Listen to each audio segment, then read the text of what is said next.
नमस्कार दोस्तों, पिछले 6 महीने में मैं आपके लिए दुनिया भर से क्राइम की कई कहानियां लेकर आई हूं, जिनमें अमेरिकन क्राइम से जुड़े कुछ केसेस भी रहे। स्टोरीज चाहे सीरियल किलर्स की रही हो या फिर अनसॉल्व्ड मर्डर से जुड़ी हुई। कुछ केस वाकई दिमाग हिला देने वाले थे तो कुछ मामलों ने हमें सोचने पर मजबूर कर दिया कि क्या वाकई हैवानियत की कोई हद होती भी है। इसी कड़ी में आज एक बार फिर एक ऐसे मामले के बारे में मैं आपको बताने वाली हूँ जो एक बार फिर आपको चौंका देगा और सोचने पर मजबूर कर देगा, क्योंकि अब तक की ज्यादातर कहानियां ऐसी थीं जिनमें जो विक्टिम थे वो आम लोग थे, लेकिन आज की इस कहानी में जो विक्टिम थी दरअसल वो एक बहुत बड़ी अमेरिकन एक्ट्रेस थी और एक बहुत बड़े डायरेक्टर की पत्नी भी थी। इस क्राइम स्टोरी से आज आप ये भी जानेंगे कि अगर आप गलत समय पर गलत जगह हैं तो आपके साथ क्या कुछ हो सकता है। चलिए बिना देरी किए शुरू करते हैं आज की क्राइम स्टोरी। तारीख 24 जनवरी साल 1943, जगह Texas. Army officer Paul James Tate और डोरिस को एक बेटी होती है। बेटी का नाम रखा जाता है शारन मेरी टेट। शारन बचपन से ही दिखने में बहुत खूबसूरत थी। शारन के बाद पॉल और डोरिस की 2 और बेटियां हुई, लेकिन शारन की खूबसूरती लाजवाब थी। यही वजह रही कि शारन के माँ बाप ने उसे बहुत ही कम उम्र से ही ब्यूटी पेजेंट्स में भेजना शुरू कर दिया था। शारन न सिर्फ इनमें हिस्सा लेती बल्कि ज्यादातर में जीत के भी आती। अब शारन के पिता पॉल क्योंकि आर्मी ऑफिसर थे, तो ऐसे में वो और उनका परिवार अक्सर एक जगह से दूसरी जगह शिफ्ट होता रहता था। यही वजह रही कि शारन जब अपने टीनेज में थी तो वो लोग इटली शिफ्ट हो गए थे। इटली में रहकर शारन ने सिनेमा की दुनिया में कदम रखे। उसने वहां कुछ फिल्मों में एक्स्ट्रा यानी बहुत ही छोटे मोटे रोल में काम किया। शारन 18 साल की थी जब वो अमेरिका के लॉस एंजलिस आ गई। लॉस एंजलिस यानी LA। अब जैसे हमारे देश में मुंबई को सपनों का शहर कहा जाता है, तो कुछ उसी तरीके से LA अमेरिका के लिए है। तो LA आने के बाद भी कुछ टाइम तक शारन ने छोटे मोटे रोल्स किए, लेकिन इम्पोर्टेंट रोल्स किए। हालांकि साल 1966 में शारन को अपना पहला बड़ा ब्रेक मिला और आई ऑफ द डेविल फिल्म में वो लीड रोल में नजर आई। इस फिल्म के बाद शारन ने कभी मुड़कर नहीं देखा और देखते ही देखते शारन घर घर में पहचानी जाने लगी। शारन कामयाबी की सीढ़ी चढ़ती जा रही थी, बगैर ये जाने कि वो अपने मौत के बहुत करीब जाती जा रही थी। इस दौरान शारन ने कुछ लोगों को डेट भी किया, लेकिन बात कभी कुछ खास आगे नहीं बढ़ सकी। लेकिन film the fearless vampire killers के सेट पर शारन की मुलाकात हुई रोमन पोलंस्की से। रोमन उस वक्त एक्टिंग के साथ साथ डायरेक्शन में भी हाथ आजमा रहे थे। अब जो लोग रोमन पोलंस्की के बारे में नहीं जानते हैं, उन्हें बता दूं कि ये बड़े ही दिलचस्प शख्स हैं। अपने डायरेक्शन के लिए रोमन न सिर्फ ऑस्कर बल्कि ब्रिटिश अकेडमी अवार्ड कई बार जीत चुके हैं। और इतना ही नहीं, पोलंस्की चाइल्ड ऑफेंडर कन्विक्ट भी हैं, यानी कोर्ट में बाकायदा ये प्रूव हो चुका है कि वो बच्चों का यौन शोषण कर चुके हैं और इसके लिए वो सजा भी काट चुके हैं। हालांकि ये सब कुछ शारन की मौत के बाद हुआ था। तो वापस कहानी पर लौटते हैं। उस फिल्म सेट पर हुई उस मुलाकात के बाद शारन और रोमन करीब आ गए। दोनों अक्सर साथ देके जाते थे और जल्द ही दोनों को एक दूसरे से प्यार भी हो गया। मुलाकात और प्यार का सफर अभी शुरू ही हुआ था कि दोनों ने शादी करने का फैसला भी कर लिया। तो शारन और रोमन ने 20 जनवरी 1968 में लंदन में शादी कर ली। शारन इस दौरान फिल्में करती रही और कामयाबी की सीढ़ियां चढ़ती गई। शादी के कुछ ही टाइम बाद शारन प्रेग्नेंट हो गई। दोनों ने तय किया कि ये बच्चा वो लोग रखेंगे और पालेंगे। कहा जाता है कि प्रेगनेंसी के शुरुआती दिनों में रोमन और शारन पूरे यूरोप घूमे, लेकिन इस ट्रिप पर दोनों के बीच कुछ लड़ाई झगड़ा या अनबन हो गई, जिसके बाद शारन वापस अपने घर लौट आई। वो घर जो रोमन और शारन ने शादी के बाद किराए पर लिया था। अब इस घर की भी अपनी कहानी है जो आगे आपको पता चल ही जाएगी। शारन और रोमन का ये घर 150 Cielo Drive, Beverly Hills, Benedict Canyon, LA में था। कुछ रिपोर्ट्स बताती हैं कि शैरन ने रोमन से अलग होने का मन भी बना लिया था और वो अपने बच्चे को अकेले ही बड़ा करना चाहती थी। यही वजह रही कि 8.5 महीने की प्रेग्नेंट शैरन अपने पति के बगैर उस बड़े घर में रहा करती थी और अपने दोस्तों के साथ ज्यादातर टाइम बिताती थी। तारीख अब आती है 9 अगस्त 1969, यानी कुछ एक ही साल बाद। शैरन अपने दोस्तों के साथ डिनर के लिए बाहर गई। इन लोगों में जे सेब्रिंग, एबिगेल फोल्गर, वेगिक फ्राइकोविस्की शामिल थे। इन लोगों में से कुछ एक हॉलीवुड में काम भी कर रहे थे और उस वक्त काफी बड़ा नाम थे। तो देर रात ये लोग घर लौटे डिनर करने के बाद। कुछ देर तक सबने बातचीत की और उसके बाद सब लोग सोने चले गए। अब यहाँ तक कि आपको कहानी समझ में आई होगी क्योंकि ये cut to the chase story थी। लेकिन अब वक्त हो गया है इस कहानी के एक नए एंगल को सामने लेकर आने का, क्योंकि इस एंगल को समझने के बाद ही आप समझ पाएंगे कि इसके बाद जो कुछ हुआ वो आखिर क्यों हुआ, शैरन की मौत क्यों हुई, शैरन को क्यों मारा गया। ये कहानी है भी इतनी ट्विस्टेड कि इसके अलग अलग एंगल खत्म ही नहीं होते। दरअसल जिस प्रॉपर्टी पर शैरन रहा करती थी, अब यहाँ ध्यान से सुनिएगा, जिस प्रॉपर्टी पर शैरन रहा करती थी यानी 150 सिएलो ड्राइव, इस प्रॉपर्टी पर उनसे पहले टेरी मिल्चर रहा करते थे। टेरी उस वक्त के काफी बड़े म्यूजिक प्रोड्यूसर थे। अब इस कहानी में एंट्री होगी एक और नाम की, चार्ल्स मैनसन। चार्ल्स मैनसन एक म्यूजिशियन था जिसका अपना बैंड हुआ करता था। इसकी काफी बड़े लोगों से जान पहचान थी और अपना म्यूजिक भी ये टाइम टू टाइम बाहर लाता ही रहता था। लेकिन ये शख्स अपने कल्ट के कारण भी फेमस था। दरअसल चार्ल्स एक ग्रुप चलाता था जिसे वो मैनसन फैमिली कहता था। इस ग्रुप की जो ज्यादातर मेंबर्स थी वो लड़कियां थी, वो भी अमीर घरानों वाली। चार्ल्स मैनसन का रहने का, जीने का तरीका भी हिपी जैसा था जो इन लड़कियों को काफी ज्यादा अट्रैक्ट करता था। ये ग्रुप खतरनाक ड्रग्स वगैरह लेता था और इस ग्रुप के कुछ लोग तो चार्ल्स को भगवान का दूत तक मानते थे। हालांकि मजेदार बात यहाँ ये भी है कि इस ग्रुप के लोगों के लिए क्राइम करना बहुत आम था। यानी एक तरफ चार्ल्स को भगवान का दूत मानना और दूसरी तरफ शैतानी काम करना, चोरी चकारी, मर्डर्स और मारपीट, इन सब में अक्सर मैनसन ग्रुप का नाम सामने आता ही रहता था। ये लोग अमेरिका में रेशियल वॉर यानी नस्लवादी युद्ध शुरू करवाना चाहते थे ताकि देश में हिंसा हो और लोग मारे जाएं। मजेदार बात यहाँ एक और थी कि खुद चार्ल्स कभी इन क्राइम्स में इन्वॉल्व नहीं रहा।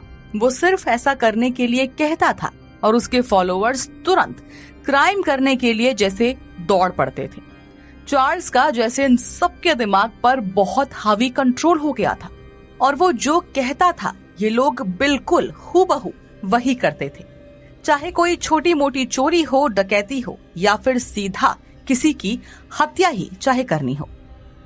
तो अब तक की इस कहानी में शैरन, उसके पति रोमन के अलावा टेरी म्यूजिक प्रोड्यूसर और चार्ल्स मैनसन एक सनकी म्यूजिशियन की भी एंट्री हो चुकी है। यहाँ से आपको कहानी और बेहतर समझ आएगी। दरअसल टेरी जब उस प्रॉपर्टी में रहा करता था यानी जहाँ शैरन अब रहती थी, तो एक बार चार्ल्स उससे मिलने आया था। चार्ल्स एक म्यूजिक एल्बम बनाना चाहता था और इसके लिए उसे टेरी की जरूरत थी।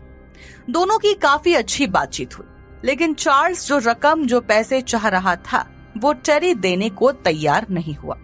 चार्ल्स ने मनाने की कोशिश की लेकिन टेरी नहीं माना और बस यहीं से चार्ल्स के मन में टेरी दुश्मन बन गया।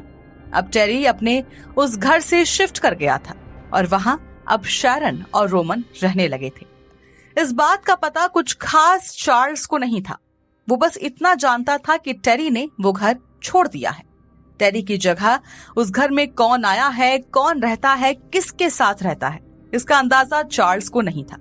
कम से कम बाद में तो चार्ल्स ने यही कहा। इसलिए चार्ल्स ने अब एक प्लान बनाया। उसने सोचा कि उस घर में रहने वाले लोगों को वो मारेगा और इससे उसे ठीक 2 फायदे होंगे। एक तीर से 2 निशाने। पहला निशाना तो यही कि वो टेरी को डराने में कामयाब रहेगा, वो एक तरह से उसे बदला लेने में कामयाब रहेगा। और दूसरा, कि वो इन हत्याओं को इस तरीके से अंजाम देगा कि लगेगा कि जैसे किसी अफ्रीकन अमेरिकन ग्रुप ने ये हत्याएं की हैं, यानी रेशियल वॉर के चांसेस बढ़ जाएंगे। चार्ल्स ने ये पूरा प्लान अपने फॉलोअर्स को बताया और कुल 4 से 5 लोग इस काम के लिए तैयार हुए। चार्ल्स ने इन लोगों से कहा कि बिल्कुल बेरहमी से इन कत्लों को अंजाम देना है ताकि सालों साल तक लोग इन्हें याद करें तो डर जाएं। और चार्ल्स को ईश्वर का दूत मानने वाले उन लोगों ने किया भी कुछ ऐसा ही। तो अब लौट आते हैं अपनी वापस कहानी पर। चार्ल्स के ये सभी फॉलोअर्स शारन के घर के पास पहुंचे। तारीख वही 9 अगस्त और अपनी गाड़ी पार्क की। घर के आसपास इन लोगों की आवाजें आनी शुरू हुई, लेकिन शारन और उसके दोस्त डिनर करने के बाद क्योंकि सो रहे थे, आराम कर रहे थे, तो उन आवाजों पर किसी का भी ध्यान नहीं गया। कुल 4 से 5 लोगों की भीड़ शारन के घर की तरफ बढ़ रही थी। ये लोग जैसे ही घर के मेन दरवाजे पर पहुंचे, इनका शिकार 18 साल का स्टीवन पेरेंट बना, जो बेचारा गलत टाइम पर गलत जगह था, जो बात मैंने आपको शुरू में कही थी। स्टीवन का ना तो शारन से कोई ताल्लुक था, ना चार्ल्स से कोई ताल्लुक था, ना टेरी से कोई ताल्लुक था और ना ही उस घर से किसी भी तरह का रिश्ता था। बस वो गलत टाइम पर गलत जगह मौजूद था, तो इसीलिए मैनसन फैमिली के उन 4 लोगों ने स्टीवन को गोली मार दी और उसकी वहीं मौत हो गई। बताया जाता है कि शारन जिस प्रॉपर्टी पर रहा करती थी, उसके केयरटेकर से मिलने स्टीवन आया था। स्टीवन दरवाजे के ही आसपास था जब इन 4-5 लोगों ने उसे देखा और फिर गोली मार दी। उसके बाद ये लोग घर के अंदर घुसे। चार्ल्स के फॉलोअर्स घर में मौजूद सभी लोगों को ड्राइंग रूम में इकट्ठा करने लगे। कहा जाता है कि शारन के किसी दोस्त ने इनसे लड़ने की कोशिश भी की, इनको धमकाने की कोशिश की, लेकिन पहले इन लोगों ने उसे गोली मारी और फिर 17-18 बार चाकू से वार कर उसकी हत्या कर दी। इसके बाद एक एक कर सभी का यही हाल हुआ। शारन के सभी दोस्त उसकी आंखों के सामने मार दिए गए और वो भी कई बार चाकू से वार कर। शारन शुरू से लेकर आखिर तक सिर्फ एक ही बात कहती रही, मिन्नतें करती रही कि उसे छोड़ दिया जाए या फिर कम से कम उसका बच्चा पैदा होने दिया जाए और चाहे तो उसके बाद ये लोग उसे मार दें।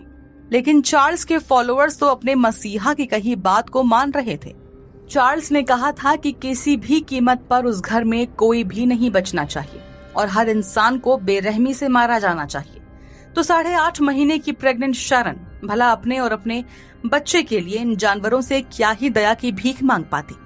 इन लोगों ने न सिर्फ शारन को और उसके पेट में उसके बच्चे को मारा, बल्कि आखिर में उसकी लाश को लटका भी दिया और जाने से पहले उसके खून से घर की दीवार पर पिग लिखा, यानी सुअर। सोचिए, बगैर किसी दुश्मनी के, बगैर किसी भी लड़ाई झगड़े के शारन को और उसके दोस्तों को इतनी दर्दनाक मौत नसीब हुई थी। अगली सुबह हुई, पुलिस इस मामले में इन्वॉल्व हुई। हॉलीवुड की इतनी बड़ी एक्ट्रेस की इतनी बेरहमी से हत्या हुई है, ये बात देखते ही देखते हर जगह फैल गई। लोग हैरत में थे कि शारन के साथ ऐसा कैसे हो सकता है। तो दूसरी तरफ कुछ लोगों का मानना था कि सेलिब्रिटीज इतनी अजीबोगरीब जिंदगी जीते हैं कि उनकी इस तरह से हत्या होना कोई बहुत बड़ी बात नहीं है। शारन के पति रोमन पोलिंस्की भी तुरंत घर लौट आए। जांच शुरू हुई कि अगली रात एलए के अंदर ही एक दुकानदार और उसकी बीवी की खतरनाक तरीके से हत्या कर दी गई। ये काम भी चार्ल्स के ही ग्रुप का था, लेकिन तब तक पुलिस को इन दोनों केसेस के बीच में कोई रिलेशन नहीं नजर आया। हालांकि बाद की 2 हत्याओं के बाद पूरे अमेरिका, खासकर एलए में खौफ पैदा हो गया। लोग घर से निकलने में डरने लगे। हैरानी की बात थी कि अगले कुछ महीनों में भी पुलिस शारन टेट मर्डर केस में कोई पुख्ता सबूत इकट्ठा नहीं कर पाई, कोई सुराग नहीं ढूंढ पाई। शुरुआत में शक शारन के हस्बैंड रोमन पर भी गया, लेकिन जल्दी ही उन्हें क्लीन चिट भी मिल गई।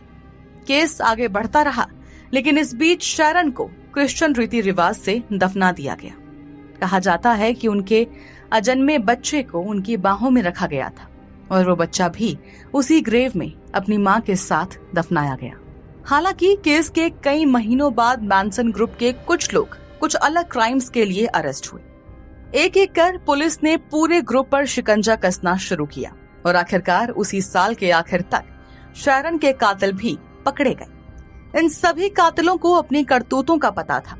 सभी ने अपना जुर्म कबूल भी किया, लेकिन किसी को अपने किए पर कोई पछतावा, कोई अफसोस नहीं था। इस पूरे केस में चार्ल्स मैनसन को भी सजा हुई। कोर्ट की तरफ से जब इन लोगों को सजा मिली तो ये सभी मुस्कुराते हुए वापस जेल की तरफ चले गए। हैरानी की बात यह भी थी कि 26 साल की एक प्रेग्नेंट मां को मारने वाले इस ग्रुप में 2 लड़कियां भी शामिल थीं और उन्होंने भी इन मर्डर्स में बाकी लोगों का पूरी तरीके से साथ दिया था। ये ग्रुप उस रात शैरन या उसके दोस्तों को टारगेट करने नहीं आया था। ये सोचकर नहीं आया था कि उस घर में कोई एक्ट्रेस है, कोई प्रेग्नेंट औरत है जिसे मारना है। वो सिर्फ एक सोच के साथ आए थे कि उस घर में खून की नदियां बहानी हैं, क्योंकि उनके मसीहा ने, चार्ल्स ने ऐसा कहा था। अफसोस, उस रात इनका शिकार शैरन और उसके दोस्त बने, और साथ ही 18 साल का वो बच्चा स्टीवन पेरेंट। इस पूरे केस को लेकर आप क्या कुछ कहेंगे? क्या आपने इससे पहले ये कहानी सुनी थी? शैरन टेट को आप इससे पहले जानते थे? कोई मूवी उनकी आपने देखी थी? जरूर शेयर कीजिए हमसे अपने व्यूज अपने कमेंट्स के थ्रू, और सब्सक्राइब करना बिल्कुल न भूलें हमारा चैनल डार्क टेल्स, जहां हम आपके लिए लेकर आते हैं रोजाना कुछ खास तो कुछ बेहद खौफनाक क्राइम स्टोरीज।